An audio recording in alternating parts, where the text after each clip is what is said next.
बयनिसिमबो मागो दमासिनि गोजोननाय जासिनाय थाबाय।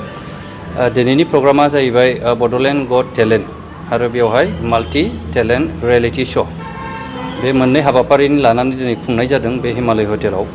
दा बेयाव आंखौ चिफ गेस्ट हिसाबै लिंहरनायलाय आं जोबोद गोजोननाय मोन्दों आरो स्पेसियेलि आं डाइरेक्टर बिथां जोंनि डाइरेक्टर फंबाय गरगेश्वर बर' बिथांखौ आं स्पेसियेलि धन्यबाद होयो। जोंनि बे बड'लेण्ड ओनसोलाव जेनाखि जोंनि उन्दै उन्दै गथ'फोरनिफ्राय लानानै जुनियरफोर बिथांमोनखौ दिनै मोनसे टेलेन्टखौ हान्ट खालामबाय थादों।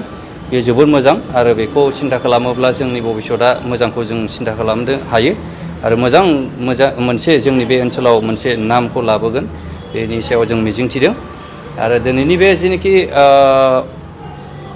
सेमि फाइनालखौनो बुंनांसिगोन जेरावहाय बेयाव सेलेक्ट जागोन। आंबो नायबाय गोबां मानसिफ्रा दिनै गोबां टेलेन्टजों दिनै श' खालामदों।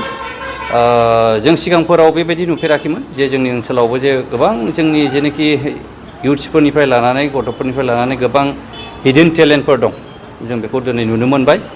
निस्सय आं आसा खालामदों भबिष्यतआ मोजां जालांगोन बिथांमोननि आरो जों मोजां परिबेस जोङो सानसे समाव बिथांमोननि मोनसे पपुलार जोंनि ओनसोलाव जाफुंसारनायखौ आसा खालामथिनाय थादों।